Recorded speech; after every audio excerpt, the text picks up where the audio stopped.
The Boo Hag was ancient. She was tall, and normally her skin seemed as withered as Egyptian parchment. It sagged from her frame and hung from her skull like an ill-fitting horror mask. Her stringy hair draped below her waist and was currently matted with dirt and leaves, for she had only recently awakened from a grave of her own making after 100-year sleep. She had come to Nevermore Hollows to seek vengeance for her son, a creature the locals called the Crawling Man. He had been in the area for the past few weeks, snatching children, eating their souls, and turning them into his slaves. Even in her decades-long slumber, she had been telepathically linked to him, and after 2 teenagers had crept into his secret lair and slain him, she had awakened with vengeance in her black heart. To her surprise, the closer she got to the town and its surroundings, she began to sense other paranormal entities that already converged in the area. Most of them evil, all of them strong, but she was stronger. She was the first daughter of the first witch and had lived thousands of years in obscurity, which is what she preferred. That way, no one sought her out to burn her at the stake. There were those who suspected her existence, though they could never prove it because she always made sure none of her victims lived long enough to give any details. There were stories, but they were all chalked up as being fairy tales to scare little children. But as with most stories that persist over great lengths of time, there was some truth to them. One such truth was that her original skin had long since withered away, requiring that she replace it often with the skin of beautiful young women. She would gain power from the new skin and would use it until it withered away and needed another replacement. It was also true that she gained power by sucking out the life force of her victims while they slept. When it came to this arcane practice, she did not stick only to young women. She preyed on all people, male and female, young and old. Now that the Boo Hag was in Nevermore, she had needed a new skin to rejuvenate herself and replace the power that had ebbed away during her time in the grave. So, she had just taken a new skin from a naive teenage girl who had been practicing witchcraft in the bedroom of her middle-class suburb home. Her name had been Murga, and she had summoned the Boo Hag with the intent to use her to kill another girl at school because they both had a crush on the same boy. But now, Murga's lifeless and skinless body lay on the floor at the Boo Hag's feet. This new skin felt good. It was wet and supple.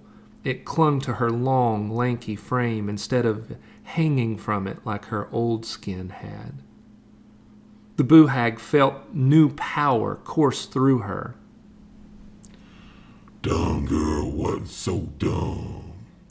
Her stronger than me thought, she croaked. Her skin alive with dark magic, but not enough to make me big strong. Me need more souls. When traveling, the Boo Hag did not walk.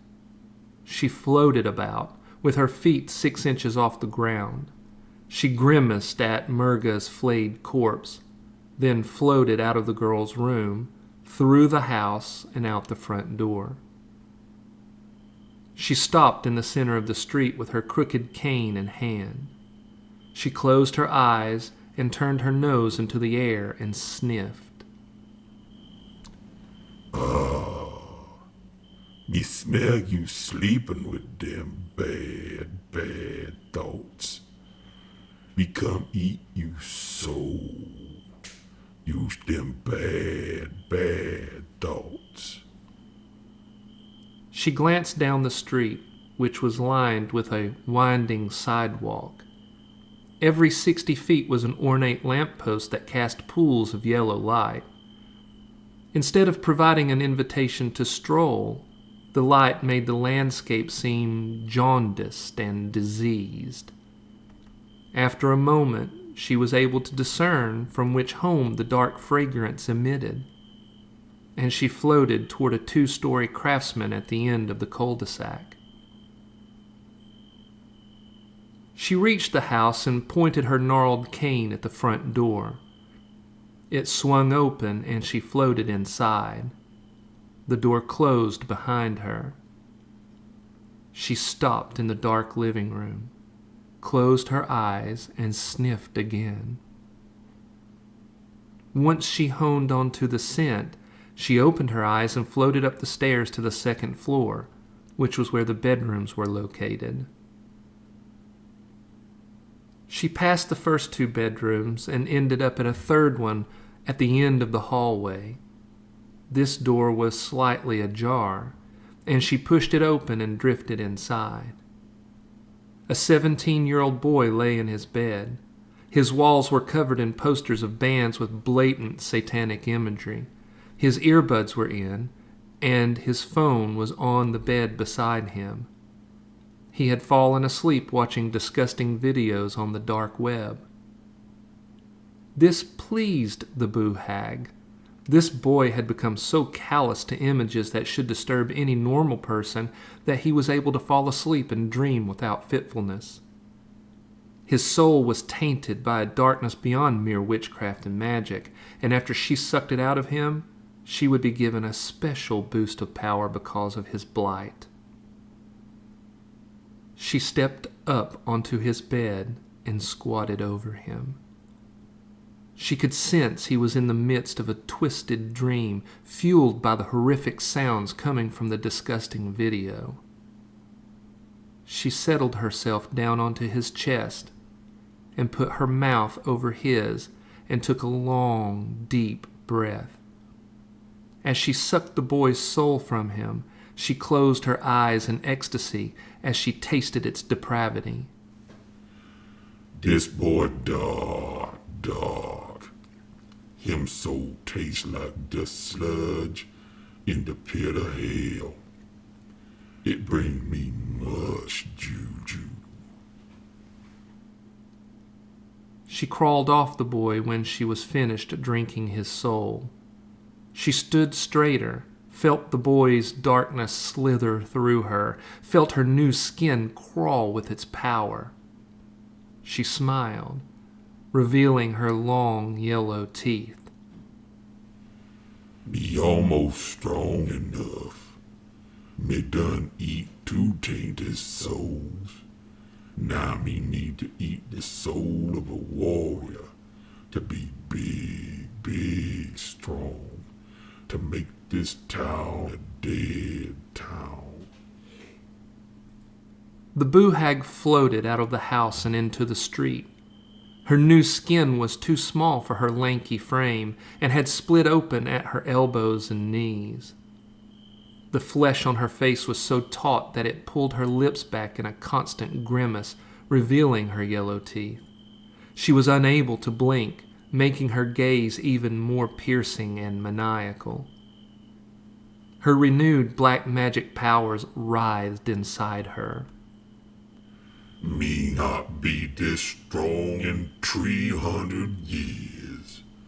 This town got darkness in it like me never see before. After a moment, she caught a whiff of an energy that was clearly that of a warrior. It was unlike any she'd ever experienced because it radiated as if it was full of a burning light. She decided she would test her new power against this person. She would go to them, and she would kill them. But first, she needed a familiar. She began to chant, her raspy voice calling out to the animals that used this neighborhood and its surrounding woods as their home. Within a few heartbeats, blackbirds and bats fluttered around her, and a small group of dogs and cats padded over. A mangy coyote, a fat skunk, a massive boar, and a dozen rattlesnakes crept from the woods. And a raccoon that had lost all its fur due to sarcoptic mange scrambled from a nearby tree. The animals formed a circle around the old witch. You the animals that willing to be my bad juju headers? But only one can be. Let me see. Let me see. The Boo Hag began to turn in a slow circle, eyes closed, holding her cane out, feeling the energy coming from the animals that surrounded her. Me need one that be smart, but will also be sneak. One that can watch me enemy and tell me what they up to. And also fight with me. That mean no sneaky snake, no coyote, and no big old boar. As she continued to slowly turn, she flicked her wrist at the animals she dismissed, and the snakes and the coyote and the boar all turned and slunk and slithered back into the black woods. Me need one that can also be deadly. During her third turn, she flicked her wrist again, and the crows and the bats took flight, swarming around her before flying off into the night. Not you doggies and kitties. You not clever enough or deadly mean. Only one got the sneaky sneak and the deadly. That means me pick you.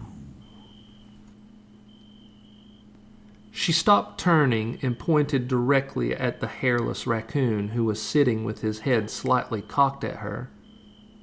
It was completely hairless, with thick, scabbed skin, and though it was hairless, it still had black circles of flesh around its eyes and nose and on its hands. It looked less like a raccoon and more like a miniature ghoul that had crawled from a grave. With her decision made, she looked at the rest of the cats and dogs sitting expectantly around her.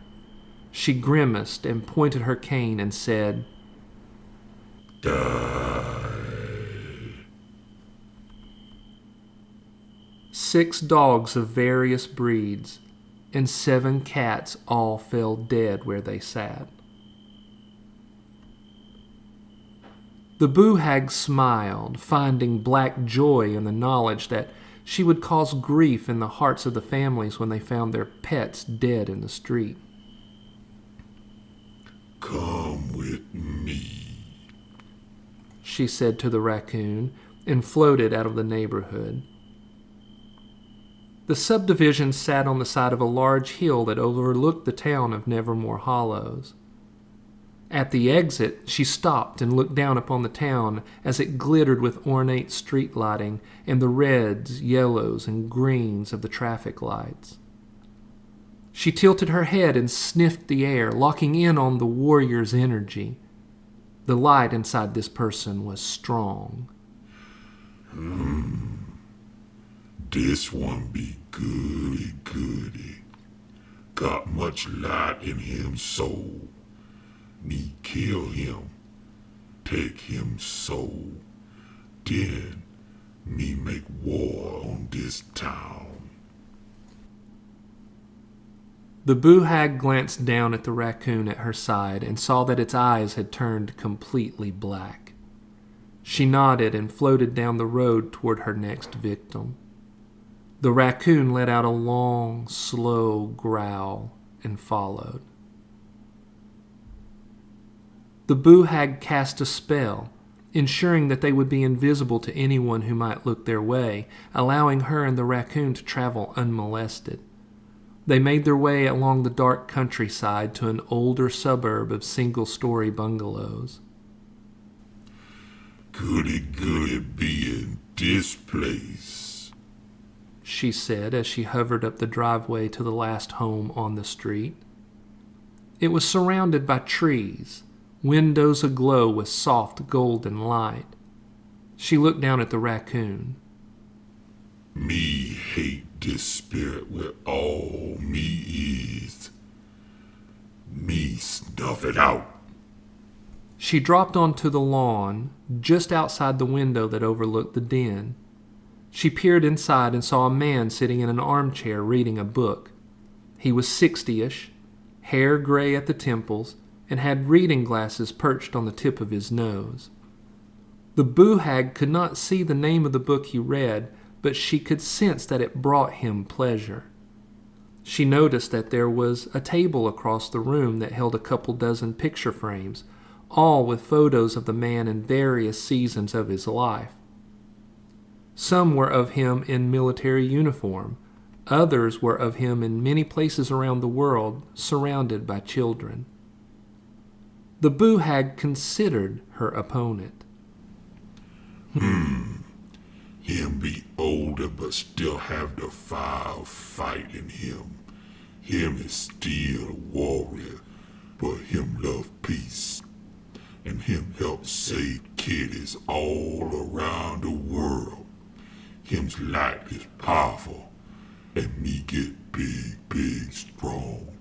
When me snuff it out, me have to be smart with this one. She closed her eyes and mumbled an ancient phrase. Her body morphed from the terrifying old hag into an 8-year-old girl. She walked over to the front door and urgently knocked.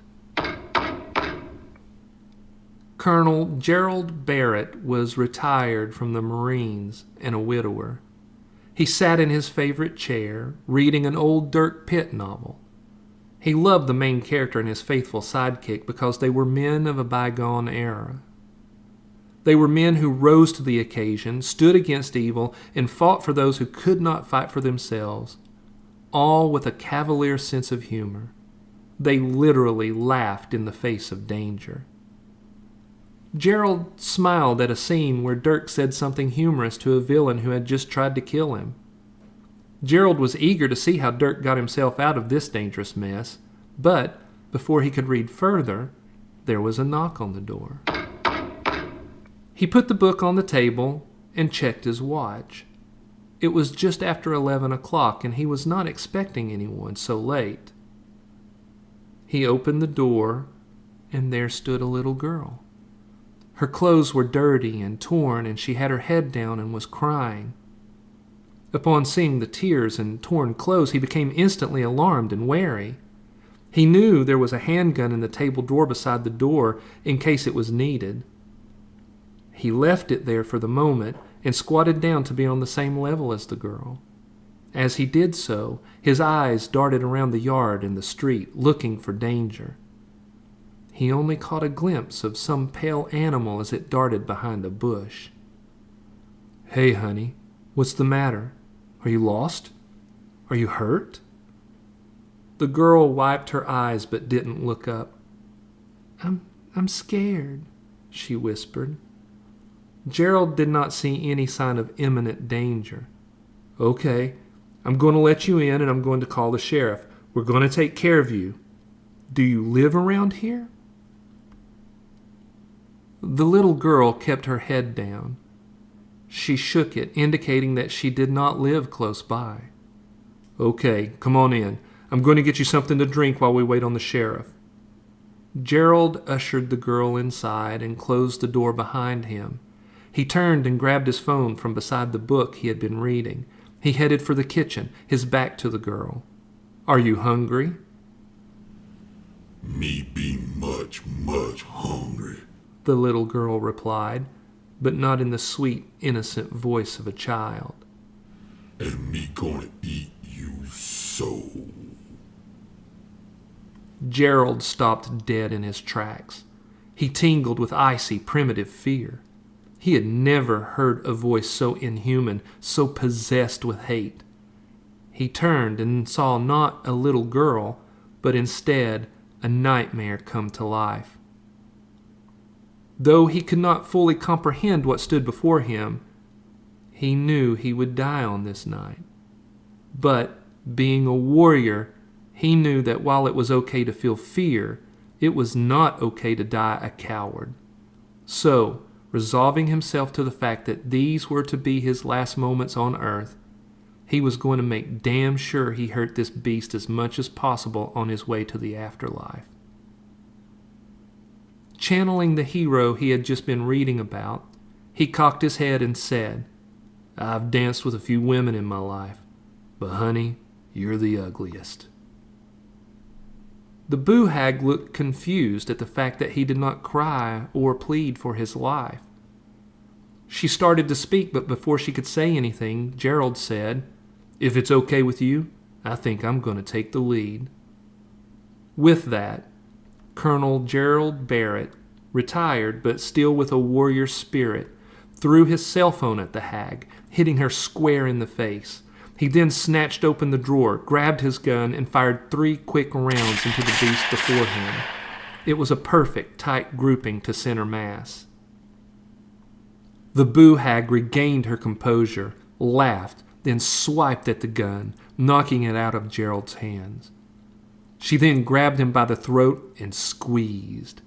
Not able to turn his head, his vision darkening, Gerald saw the ornate metal cross on the wall beside the door.